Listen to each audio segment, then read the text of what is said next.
માંજલપુર ખાતે સત્યમ યુવક મંડળના નવયુવાનો દ્વારા ધાર્મિક રૂઢિચુસ્ત જે ગણપતિ બાપાની માન્યતા છે ને ગણપતિ બાપાની જે સેવા પૂજા થઈ રહી છે એમાં માંજલપુરના સત્યમ યુવક મંડળના તમામ યુવા કાર્યકરો એમણે મળીને આજે સૂર્યનારાયણ ભગવાનની સાનિધ્યમાં ગણપતિ બાપાને બેસાડ્યા છે। જેવી રીતે સૂર્યનું તેજ પ્રકાશે એવી રીતના તમામ યુવાઓનું જીવન પ્રકાશે એવી હું આજે ગણપતિ બાપાને પ્રાર્થના કરું છું।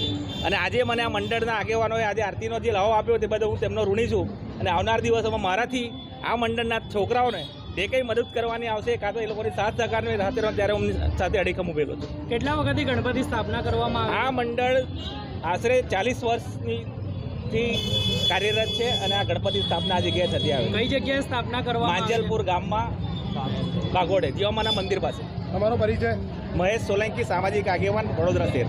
અને હિન્દુ ભાવિ ભક્તો છે એને મારા તરફથી અને મારા મંડળ તરફ એટલે માંજલપુરના ચિંતામણી સત્યમયુવક મંડળ તરફથી બધાને જય ગણેશ।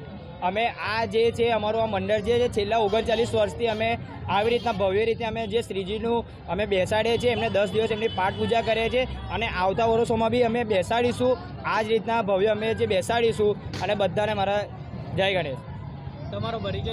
મારું નામ છે રોહન સોલંકી। આ મારું પોતાનું મંડળ છે સત્યમયુવક મંડળ, જે અમે માંજલપુરના ચિંતામણી જે શ્રીજીને અમે નામ આપેલું છે અને આ જે ચિંતામણી જે અમે નામ આપ્યું છે એ બધાની ચિંતા દૂર કરે છે એવી રીતના નામ આપ્યું છે। તો બધાને મારા જય ગણેશ। અને અહીંયા જે બી થાય છે 10 દિવસ સુધી જે બી અમારા જે ભાવિ ભક્તો છે એમની ખૂબ મોટી સંખ્યામાં અહીંયા આગળ દર્શન કરવા માટે આ લોકો આવે છે બધા જ, અને બધાની માનતાઓ પૂરી થાય છે। એ બી મારા શ્રીજી અમારા બધાની માનતાઓ પૂરી કરે છે।